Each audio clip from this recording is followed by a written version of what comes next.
Hello, good evening दोस्तों, कैसे हैं आप लोग? उम्मीद करती हूँ आप लोग अच्छे होंगे और अच्छे से प्रिपरेशन कर रहे होंगे अपना। तो चलिए आज जो है आदिकाल से संबंधित जो महत्वपूर्ण टॉपिक से जहाँ से प्रश्न बन सकते थे मैंने सभी करा दिया है। 2 पार्टों में मैंने कराया है। तो अभी तक अगर आपने नहीं देखा है तो ज़रूर से देख लें, प्लेलिस्ट बनी हुई है, ठीक है? तो देख लें। BPSC TRE third, UGC net, Jharkhand jet, जितना भी एग्जाम होता है हिंदी क्षेत्र से होने वाली तमाम एग्जाम के लिए ये वीडियो मैं डाल रही हूँ। ये सिर्फ एक एग्जाम के लिए नहीं है, मैं बार बार इस शब्द को इंडिकेट कर रही हूँ और बता रही हूँ कि ये सभी एग्जाम के लिए है।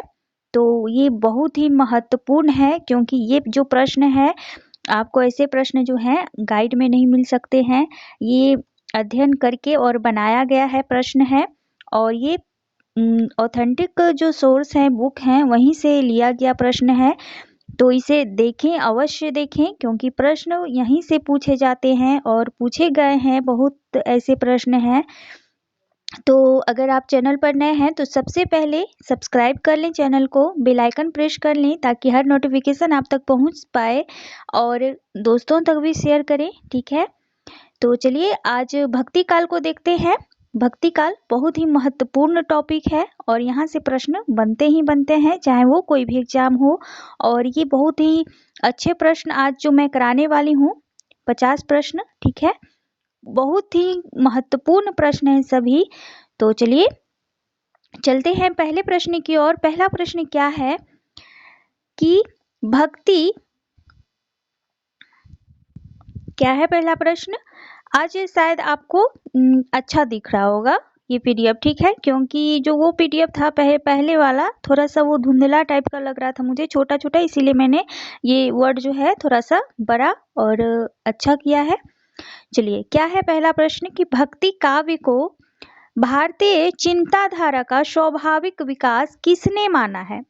काफी इम्पोर्टेंट प्रश्न और कई बार कई एग्जामों में अभी तक पूछ ली गई है, ठीक है? तो भक्ति काव्य को भारतीय चिंताधारा का स्वाभाविक विकास मानने वाले कौन थे? तो ये हमारे शुक्ल जी नहीं थे। शुक्ल जी ने तो हताश व्यक्ति के मनोभाव को ही माना है कि भारतीय चिंता का विकास हुआ है, भक्ति काल का विकास हुआ है। ये मानने वाले थे हमारे हजारी प्रसाद द्विवेदी। मैंने पिछली बार भी इंडिकेट किया था इस प्रश्न को, इस प्रश्न को नहीं, शुक्ल जी और हजारी प्रसाद जी के जो आपसी जो होता है ना विरोधाभाव जो देखा जाता है इन दोनों के वक्तव्य में। तो देख लीजिए यहाँ पर शुक्ल जी कुछ और बता रहे हैं कि जब हताश हो गए थे जनता, जब उनको इतना सताया गया कि वो हताश हो गए थे, तभी वो भगवान जी के शरण में गए। पर ऐसा कोई बात नहीं था। कौन बता रहा है? कि हजारी प्रसाद बता रहे हैं कि अगर मुसलमान नहीं भी आए होते और नहीं भी जनता हताश होती तो 12 आना वैसा ही विकास होता जैसा कि अभी है। ऐसा कौन मानने वाले थे? तो ये हजारी प्रसाद द्विवेदी जी थे। लेकिन शुक्ल जी तो भाई कुछ और ही मान रहे थे। तो ये आई होप कि आपको प्रश्न समझ आ रही होगी। तो मैं थोड़ा सा इंडिकेट भी करती हूँ कि स्वाभाविक बातों से, व्यवहारिक बातों से आपको मैं बता पाऊँ और आपके मन मस्तिष्क में ये बात हमेशा के लिए छप जाए, ठीक है? चलिए अगला प्रश्न है कि अनंता दास क्या है? अनंता दास कबीर, सुखा, सुरसुरा, पद्मावती, नरहरि, पीपा, भावानंद, रैदास, बन्ना, सेन, सुरसुरी की धरहरि, अच्छा ये कुछ ये अच्छा मान चलिए। अनंतानंद कबीर, सुखा, सुरसुरा, पद्मावती, नरहरि, पीपा, भावानंद, रैदास, बन्ना, सेन, सुर की धरहरि। तो रामानंद के शिष्यों की यह सूची किस काव्य ग्रंथ में है? तो रामानंद के टोटल 12 शिष्य थे, ठीक है? तो ये 12 जो शिष्य हैं सभी को आपको ध्यान में रखना है क्योंकि पूछ लिया जाएगा कि रामानंद के शिष्यों में कौन से यहाँ पर नहीं है। तो अगर आपको 12 शिष्यों का लिस्ट आपके मन मस्तिष्क में होगा तो आप आसानी से कर सकते हैं, अन्यथा आप नहीं वहीं पे उलझ जाएंगे और प्रश्न को गलत कर लेंगे। तो 12 शिष्यों का नाम आपकी जुबान पे होनी चाहिए। तो ये कहाँ मिलती है? ये 12 जो शिष्य है रामानंद के, ये कहाँ सूची मिलती है? तो ये आपका भक्तमाल में मिलता है, ठीक है? भक्तमाल। चलिए अगला प्रश्न है। अगला प्रश्न क्या है कि 84 वैष्णव की वार्ता और 252 वैष्णव की वार्ता किसने लिखी है? अच्छा, ये नहीं पूछा गया है। पूछा जा रहा है कि 84 वैष्णव की वार्ता और 200 वैष्णव की वार्ता वस्तुतः क्या है? तो ये जीवन वृत्त है। क्या है? जीवन वृत्त है, जीवन। चलिए अगला प्रश्न है कि भक्त नामावली, ये तो बहुत ही बड़ा हो गया है आई थिंक। चलिए नीचे मैं थोड़ा सा कर लेती हूँ। क्या है कि भक्त नामावली के लेखक कौन है? तो भक्त नामावली के जो लेखक हैं ये ध्रुवदास हो जाएंगे। ठीक है, ध्रुवदास। चलिए अगला प्रश्न है, और ये सभी जितने भी हैं आपको ये बात पता होना चाहिए कि नाभादास, ध्रुवदास, गोकुलदास, धर्मदास ये किससे रिलेटेड है, किस शाखा से हैं, क्योंकि यहाँ से भी प्रश्न बनते हैं। अगला प्रश्न है कि भक्ति विवेक में किसकी रचना है? तो भक्ति विवेक में किसकी रचना है? तो किसकी है? तो ये मल्लुकदास जी का हो जाएगा। ठीक है, मल्लुकदास। अगला प्रश्न है कि मूल गोसाई चरित्र के रचनाकार कौन है? तो मूल गोसाई चरित्र के रचनाकार जो हैं ये वेणी माधव दास हो जाएंगे, ध्यान रखना है। अगले प्रश्न की तरफ बढ़ते हैं, और यहाँ से प्रश्न ही गायब हो गया है। तो चलिए अगला प्रश्न नीचे ही होगा इसका। चलिए, श्री गुरु ग्रंथ साहब का संकलन किसने किया है? तो श्री गुरु ग्रंथ साहब का संकलन करने वाले कौन थे महाशय, देख लेते हैं। कौन थे? अर्जुन देव थे, गुरु नानक देव थे, हरगोविंद सिंह थे, गोविंद सिंह थे। तो कौन थे? तो ये हो जाएंगे आपके अर्जुन देव। ठीक है, अर्जुन देव थे। अगला प्रश्न है थोड़ा सा ये सब्जेक्टिव प्रश्न के तौर पे आपको पता चलेगा यहाँ पर। चलिए, क्या है कि विशिष्टाद्वैतवाद संबंध में कौन सा कथन असत्य, यहाँ पे असत्य पूछा गया है। तो असत्य तो एक ही होगा, बाकी बात तो सत्य ही होगा सारा। तो असत्य क्या है? तो असत्य क्या है कि देखिए, पहले तो है ए प्रश्न, ऑप्शन ए है कि ब्रह्मा जीवन जगत को धारण करता हुआ उसका नियमन करता है, बिल्कुल सही है। जगत वास्तविक है, ये भी इन्होंने कहा है। जगत शरीर है और ब्रह्मा शरीर, यानी कि जगत जो है शरीर और ब्रह्मा जो है वो क्या है, तो उसका नियमन करता है इस तरह का। लेकिन जगत मिथ्या है ये इनके द्वारा प्रतिपादित नहीं है। तो डी ऑप्शन आपका राइट होगा, बाकी सही होगा। चलिए अगला प्रश्न है, क्या है कि भक्ति पर एक वर्ग विशेष के एकाधिकार को समाप्त करने की उद्घोषणा किसने की है? कि भक्ति पर एक वर्ग विशेष के एकाधिकार, यानी जगत एक है, ईश्वर एक है, ऐसा जो उद्घोषणा, इसको नकारा कौन, किसने नकारा था? कौन ऐसे थे कि एकाधिकार को समाप्त करने की उद्घोषणा किया था? तो किसने किया था? तो ये करने वाले थे रामानुजाचार्य जी। तो ध्यान रखना है। चलिए अगला प्रश्न है कि शनक संप्रदाय को कहा जाता है। तो शनक संप्रदाय किससे रिलेट करता है? तो ये द्वैतवाद से। ठीक है, द्वैतवाद से निम्बार्काचार्य जो प्रतिपादित हैं। और विशिष्टाद्वैतवाद कौन है? द्वैतवाद किससे संबंधित है, अद्वैतवाद किससे संबंधित है, ये सारे को पता होना चाहिए। ठीक है, क्योंकि प्रश्न कहीं से भी पूछे जा सकते हैं।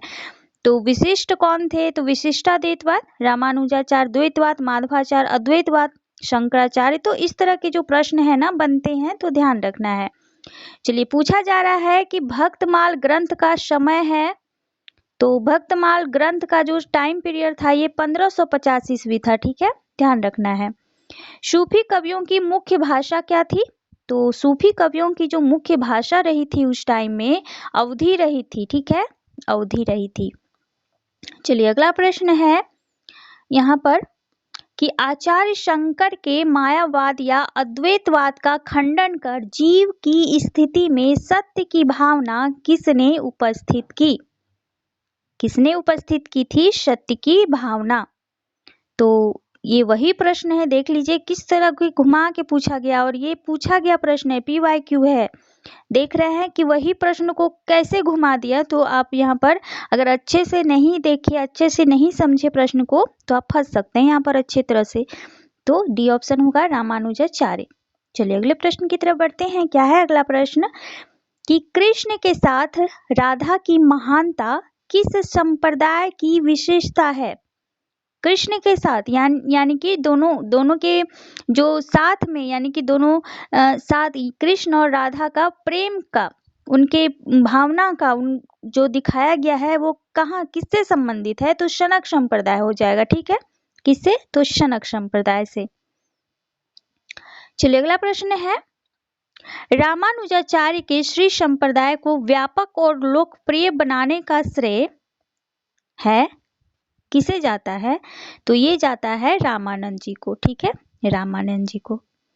अगला प्रश्न है कि संत काव्य का प्रधान रस क्या है, तो संत काव्य का प्रधान रस जो था वो शांत रस है, ध्यान रखना है।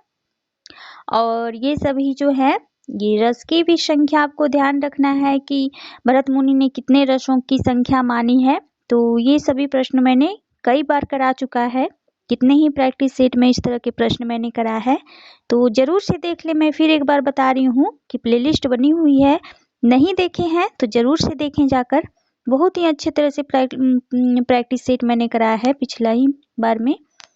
चलिए अगला प्रश्न है कि अष्टछाप के संस्थापक निम्न में से कौन थे, और ये प्रश्न बताइए कि आपका जो बीपीएससी टीआरई 2 में नहीं पूछा गया था भाई, आप देख सकते हैं। तो ये करने वाले थे विठल नाथ जी। ठीक है, अगला प्रश्न क्या है, थोड़ा सा देख लेते हैं। सूफी प्रेमाख्यानक काव्य का प्रतिपाद क्या है, यानी उसके विषय से संबंधित पूछा जा रहा है, तो क्या है उससे, तो ये हो जाएगा कि प्रेम कथा के माध्यम से ब्रह्मा जीवन, यानी कि प्रेम कथा के माध्यम से वो ब्रह्म तत्व को प्राप्त करते थे। तो इस तरह की जो उनके विचार थे, तो यहाँ पर सी ऑप्शन आपका राइट हो जाएगा। चलिए अगला प्रश्न है, सूफी काव्य परंपरा को सर्वप्रमुख रचना, सूफी काव्य परंपरा की सर्वप्रमुख रचना कौन सी है, तो ये पद्मावत हो जाएगा, 1540 ईस्वी, ध्यान रखना है। और मधुमालती जो है ये 1545 हो जाएगा, मृगावती 1503 हो जाएगा, और माधवानल कामकंदला तो ये आलम का है। चलिए अगला प्रश्न देख लेते हैं। अगला प्रश्न है कि तुलसीदास के गुरु का नाम निम्न में से क्या था, अरे तो गुरु का नाम नहीं, यहाँ से प्रश्न ये होना चाहिए कि तुलसीदास के गुरु किस संप्रदाय से दीक्षित थे या संप्रदाय से संबंधित थे। ठीक है, तो ये हो जाएंगे विशिष्टाद्वैतवाद, क्योंकि द्वैतवाद तो माधवाचार्य थे, शुद्धाद्वैतवाद वल्लभाचार्य आ जाएंगे, और अद्वैतवाद जो है शंकराचार्य से संबंधित है, तो डी ऑप्शन आपका राइट है। चलिए अगला प्रश्न है कि आचार्य ने सूफी कवियों को प्रेम पद्धति में किसे शुक्ल सर्वाधिक महत्वपूर्ण माना है, तो शुक्ल जो मानते थे वो प्रेम की पीड़ा को सर्वाधिक महत्वपूर्ण मानते थे सूफी काव्य में। ठीक है, सूफी काव्य में। चलिए अगला क्वेश्चन देखते हैं। सूफी कवियों को निम्न में से क्या कहा जाता है, तो सूफी कवियों को क्या कहा गया है, तो प्रेम मार्गी कहा गया है, प्रेम मार्गी, क्योंकि प्रेम ही को तो लेकर उन्होंने रचनाएं की, तो इसलिए प्रेम मार्गी कवि थे सारे। अगला प्रश्न है कि तुलसीदास के गुरु का नाम क्या था, ये रही ना प्रश्न, जो पिछले बार पूछा गया था वही प्रश्न है, यहाँ पर देख लीजिए, तो नरहरि दास था उनके गुरु का नाम, और रामानंद के 12 शिष्य थे, अनंतानंद भी इन्हीं के शिष्य थे, परमानंद व्यास ये अलग हैं, भक्ति काल में ही आते हैं। चलिए अगला प्रश्न है, रामचरितमानस का महत्व आज भी क्यों है, और ये प्रश्न आपका यूजीसी नेट में कितने बार रिपीटेड है। ठीक है, तो क्यों है, तो सगुण भक्ति और लोक मंगल ये महत्वपूर्ण है, लोक मंगल कामना के कारण ये आज भी महत्वपूर्ण है। चलिए अगला प्रश्न है,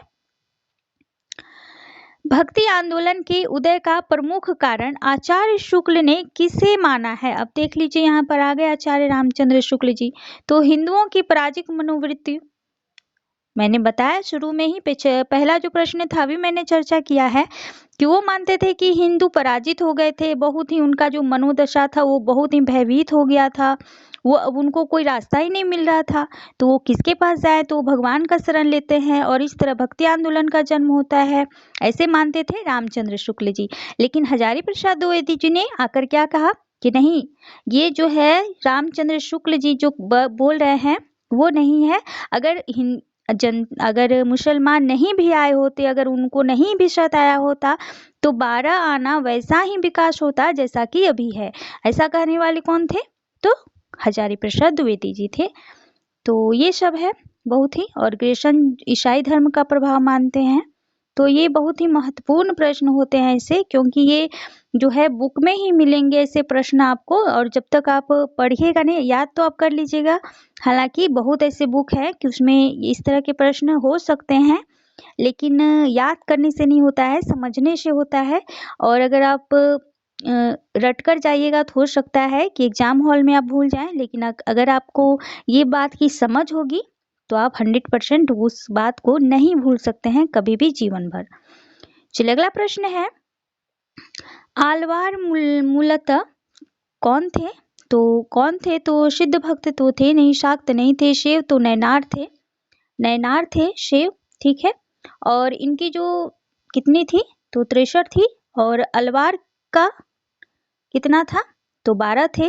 तो ये वैष्णव भक्त थे, ठीक है, वैष्णव भक्त थे। और इसमें जो एक स्त्री पात्र थी, कौन थी, तो अंडाल, बहुत ही महत्वपूर्ण है ये अंडाल, जो काफी फेमस थी, तो ध्यान रखना है। चलिए अगला प्रश्न है, निम्न में से कौन भक्ति काल से नहीं जुड़ता है, तो कौन नहीं जुड़ता है, तो प्रेम मार्गी हो गए, सूफी, और ये सिद्धनाथ नहीं जुड़ेंगे भाई, क्योंकि ये तो आदिकाल से संबंधित है। ज्ञान मार्गी हो गए, संत कवि और राम भक्ति शाखा के तो आप तो जान रही हैं, राम तुलसीदास वगैरह जो आएंगे। चलिए अगला प्रश्न है कि कबीर ने अपने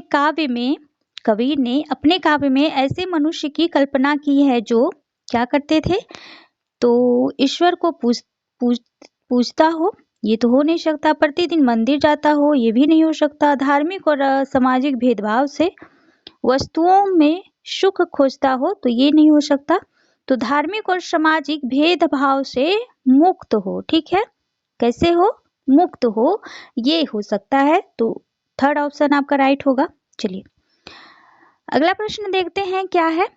अगला प्रश्न है कि वल्लभाचार्य के संपर्क में आने के बाद सूरदास वात्सल्य और विनय के पद छोड़कर किन भावों के पद रचने लगे थे, तो ये बहुत ही महत्वपूर्ण प्रश्न है कि वल्लभाचार्य के संपर्क में आने के बाद सूरदास जो थे वात्सल्य और विनय के पद छोड़कर किन भावों के पद रचने लगे थे, तो ये साख्य, वात्सल्य और माधुर्य, ये तीनों को इन्होंने अपनाया था। चलिए अगला प्रश्न है,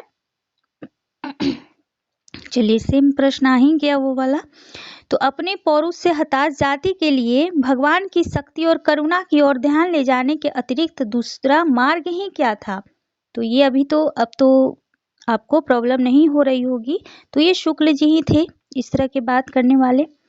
चलिए अगला प्रश्न क्या कह रहा है, स्थापना और तर्क दिया गया है, क्या है कि भक्ति का जो सोता दक्षिण की ओर से धीरे धीरे उत्तर भारत की ओर पहले ही आ रहा था, तो ये सही है, किंतु राजनीतिक परिवर्तन के कारण शून्य पड़ते जनता के हृदय क्षेत्र में फैलाने के लिए पूरा स्थान नहीं मिला, तो ये कैसे नहीं मिला, स्थान तो मिला तभी तो भक्ति काल का उदय हुआ, तो आपका ए सही होगा, लेकिन आर गलत हो जाएगा यहाँ पर। चलिए अगला प्रश्न है, क्या है कि कबीर का ज्ञान पक्ष तो रहस्य और गुहा की भावना से विकृत मिलेगा, लेकिन सूफियों में जो प्रेम तत्व उन्होंने लिया है वह सूफियों के यहाँ काम वासना ग्रस्त हुआ हो पर निर्गुण में अविकृत रहा है, तो ये दोनों ही सही है। चलिए अगला प्रश्न है कि कबीर ने अपना पंथ खड़ा किया, तो कहाँ से है, तो ये थोड़ा सा, तो ये हो जाएगा आपका कि भारतीय से ब्रह्मवाद सूफियों से भावात्मक रहस्यवाद और हठ योगियों के साधनात्मक रहस्यवाद, ये तीनों इन्होंने लिया है। और वैष्णवों के अहिंसावाद तथा निरवैयक्तिकवाद है। तो देख लेते हैं।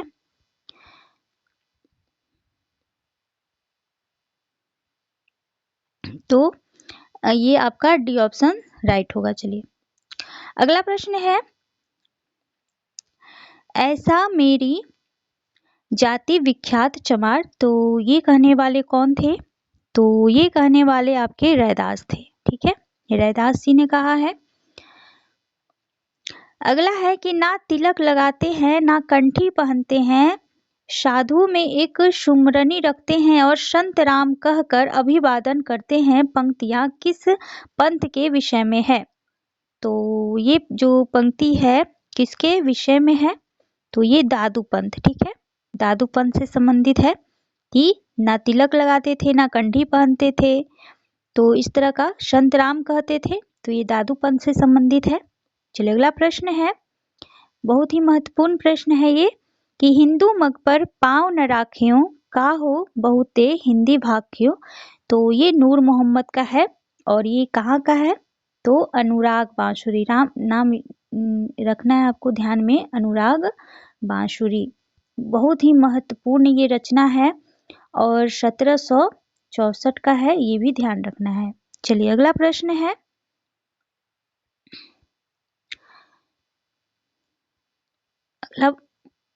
अगला प्रश्न देख लेते हैं। और चलिए एक प्रश्न मैंने इस तरह का डाल ही दिया है क्योंकि हो सके तो आ जाए। तो चलिए देख लेते हैं। अद्वैतवाद, देखिए विशिष्टाद्वैतवाद ये रामानुजाचार्य हो जाएंगे, द्वैतवाद ये माधवाचार्य, द्वैताद्वैत ये निम्बार्काचार्य, और शुद्धाद्वैत तो ये तो सही है वल्लभाचार्य होगा, और अद्वैतवाद ये शंकराचार्य।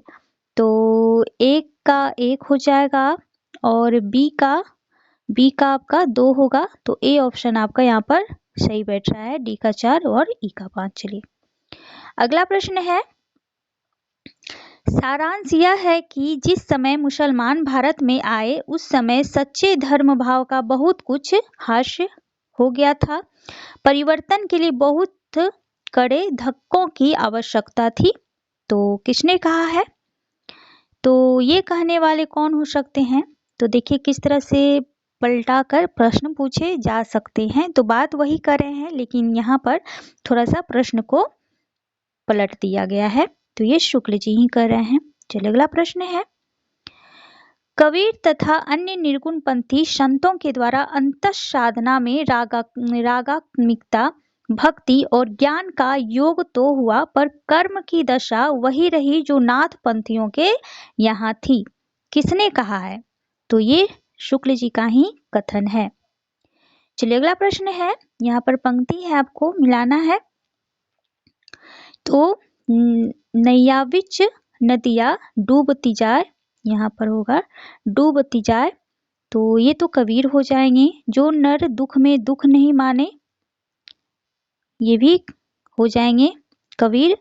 और झरी लागे महलिया गगन जहराए, तो ये धर्मदास हो जाएंगे। और थावर जंगम कीट पतंगा, ये रैदास हो जाएंगे।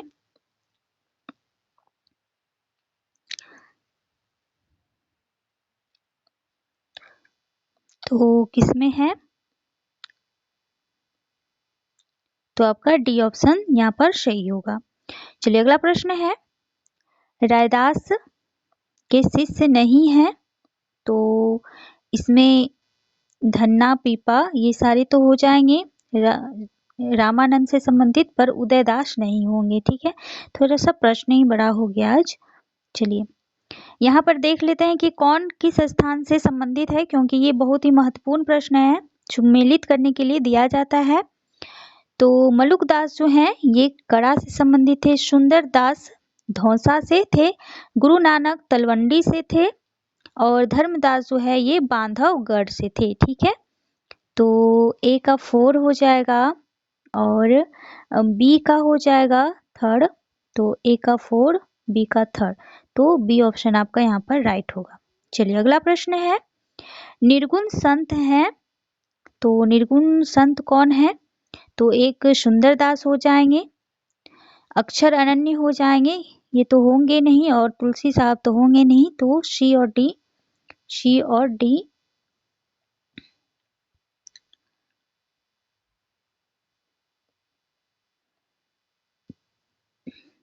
तो यहाँ पर ऑप्शन नहीं है, चलिए सी और 4, ठीक है। चलिए अगला प्रश्न देख लेते हैं, क्या है? दादू दयाल की शिष्य परंपरा में आते हैं, तो दादू दयाल की शिष्य परंपरा में आते हैं सुंदरदास हो जाएंगे। चलिए अगला प्रश्न है कि रामानंद का भक्ति ग्रंथ है कौन सा है? तो एक तो हो जाएगा वैष्णव मतात्म भास्कर, और एक हो जाएगा आपका आनंद भाष्य। तो ए और सी हो जाएगा, क्या ए और सी? देखते हैं कहाँ पर है, तो ए और सी जो है बी ऑप्शन में आपका है। चलिए अगला प्रश्न है, आचार्य शुक्ल ने भक्ति काल की समय सीमा मानी है, तो 1375 से 1700 तक, तो बी ऑप्शन आपका राइट होगा। 1700 से आगे है वो हो जाएगा रीतिकाल। चलिए अगला प्रश्न है, सही काल कर्म में लगाना है, तो सही काल कर्म में लगाना है, तो पहले आ जाएंगे आपके दादू आ जाएंगे, फिर आपके मलुकदास 1574 में आएंगे, और सुंदरदास जो आ जाएंगे आपके ये 1596 चल जाएंगे, फिर अक्षर अनन्य 1710 के लगभग हैं, तो डी ऑप्शन आपका राइट होगा। चलिए अगला प्रश्न है, और चलिए वही प्रश्न रिपीट हो गया है। अगला प्रश्न देखते हैं, ये कोट से संबंधित है, तो ज्ञान बोध जो हो जाएगा ये मलुकदास का हो जाएगा, और सुंदर विलास ये सुंदरदास का, जप्पू जी हो जाएगा नानक का, और सिद्धांत बोध ये हो जाएगा अक्षर अनन्य का। तो ए का 2 है, ए का 2 है, सिद्धांत बोध बी का हो जाएगा 3rd, तो यही है ऑप्शन आपका ए राइट होगा। चलिए अगला प्रश्न है, अगला प्रश्न है कि तुलसीदास को मुगल काल का सबसे महान व्यक्ति किसने कहा है? तो कौन कहने वाले थे? तो ये स्मिथ थे कहने वाले, बहुत ही महत्वपूर्ण है और पूछे गए प्रश्न है ये। चलिए अगला प्रश्न और आज का लास्ट प्रश्न देख लेते हैं कि सिख गुरुओं का सही अनुक्रम बताना है आपको, तो कौन हो जाएंगे? तो सबसे पहले आपके हो जाएंगे यहाँ पर गुरु अमरदास, अमरदास, गुरु अंगद, गुरु रामदास और गुरु अर्जुन देव, उसके बाद गुरु गोविंद। तो सी ऑप्शन आपका यहाँ पर राइट होगा।